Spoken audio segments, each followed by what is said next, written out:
स्वागत है सभी बच्चों का आज की वीडियो में हम लोग कक्षा 9, 10, 11, 12 के लिए बहुत ही इम्पोर्टेंट टॉपिक ग्रेविटेशन फोर्स गुरुत्वाकर्षण बल के बारे में पढ़ेंगे, जिसमें हमारा 4 टॉपिक सबसे इम्पोर्टेंट है गुरुत्वाकर्षण बल, न्यूटन का नियम जो सार्वत्रिक गुरुत्वाकर्षण का नियम कहलाता है, स्मॉल जी तथा कैपिटल जी में रिलेशन क्या होता है, गुरुत्वीय त्वरण, गुरुत्वाकर्षण नियतांक, और चौथा टॉपिक हमारा द्रव्यमान तथा भार क्या होता है। तो सबसे पहले हम लोग गुरुत्वाकर्षण बल के बारे में डिस्कशन करेंगे। गुरुत्वाकर्षण बल, तो जैसे ये हमारे पास एक द्रव्यमान हो, ये हमारे पास एक द्रव्यमान हो, इसका भार, इसका द्रव्यमान m1 हो, इसका द्रव्यमान m2 हो, ये दोनों एक दूसरे से r मीटर की दूरी पर स्टेबलाइज किए गए हों, तो न्यूटन ने बताया था कि दो द्रव्यमानों के बीच लगने वाला जो बल होता है, लगने वाला बल जो होता है F समानुपाती होता है उन द्रव्यमानों के गुणनफल के, m1 गुणे m2 के। पहला रूल था। उसके बाद दूसरा रूल था कि लगने वाला जो बल होता है वो उनके बीच की दूरी के वर्ग के व्युत्क्रमानुपाती होता है, F is improportional 1/r²। तो पहला नियम क्या है, लगने वाला बल द्रव्यमानों के गुणनफल के अनुक्रमानुपाती, और दूसरा नियम जो है उनके बीच लगने वाला बल उनके बीच की दूरी के वर्ग के व्युत्क्रमानुपाती। जब दोनों नियमों को हम लोग कंबाइन करते हैं तो हमें मिलता है F is proportional m1 m2 upon r²। अब हम लोग फिजिक्स में प्रोपोर्शन सिंबल हटाते हैं तो एक कांस्टेंट ले आते हैं, g m1 m2 upon r²।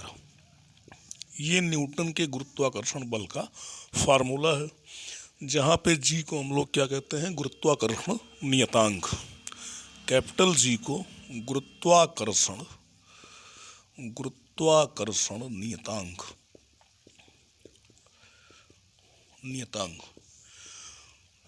तो यहाँ से हम लोग G अगर पाना चाहें तो G इक्वल हो जाएगा F का r² में multiplied FR² upon m1 into m2। तो G की वैल्यू क्या होती है, G की value 6.67 into 10⁻11 newton metre square upon kg²।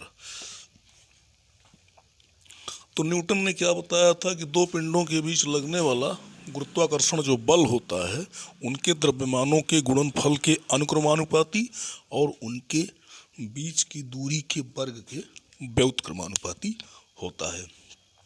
F is proportional m1 m2 और F is improportional 1/r²। जो नियतांक ले आते हैं वो नियतांक क्या होता है, गुरुत्वाकर्षण नियतांक कहलाता है। अगला टॉपिक हमारा है स्मॉल जी और कैपिटल जी।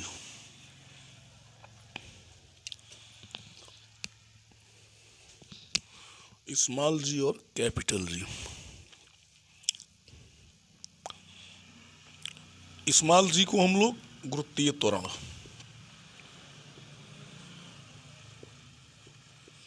और कैपिटल जी को गुरुत्वाकर्षण नियतांक।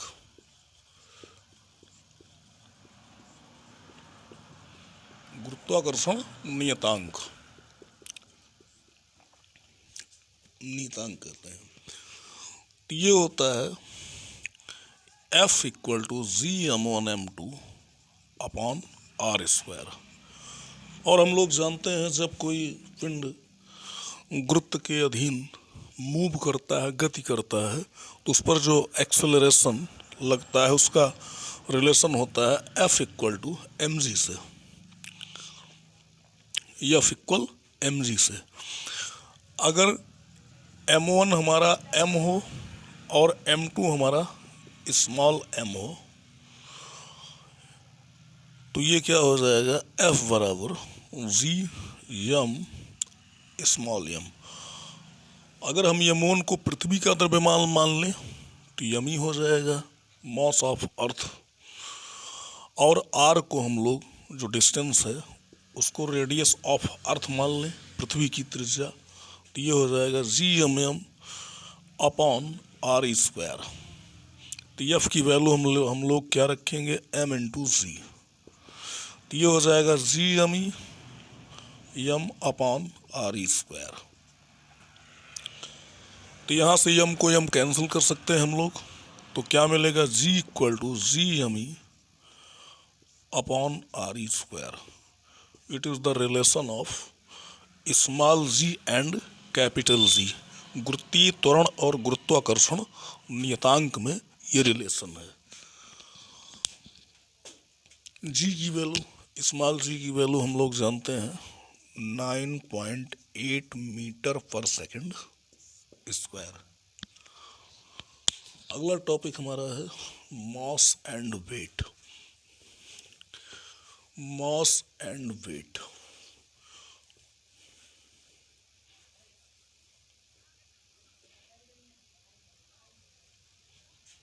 अगला टॉपिक है मास एंड वेट। मास द्रव्यमान एंड वेट भार। मास को हम लोग m कहते हैं, भार को हम लोग m इंटू जी कहते हैं। जिस बल से किसी भी द्रव्यमान को पृथ्वी अपनी तरफ खींचती है वही उसका भार होता है। ये कौन सी राशि है, स्केलर, अदिश राशि। ये कौन सी राशि है, वेक्टर, सदिश राशि। इसमें केवल परिमाण होता है,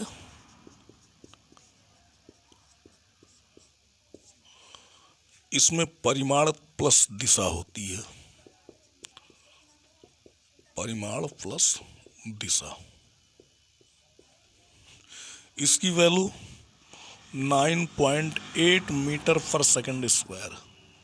इसकी वैल्यू 6.67 इंटू 10 की power minus 11 newton metre square upon KG square. ये शून्य हो सकता है,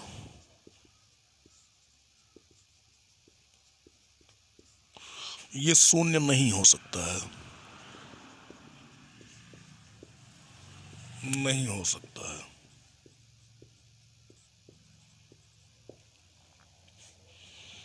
पृथ्वी से ऊपर जाने पर गुरुत्वीय त्वरण का मान कम होता है और पृथ्वी के नीचे जाने पर भी गुरुत्वीय त्वरण का मान कम होता है।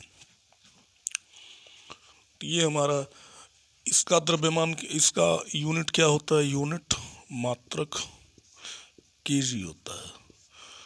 इसका unit newton upon metre square, newton upon metre square KG metre पर सेकंड स्क्वायर अथवा न्यूटन होता है।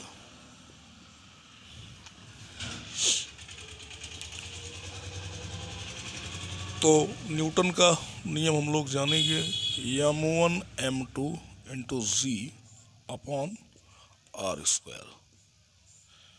ये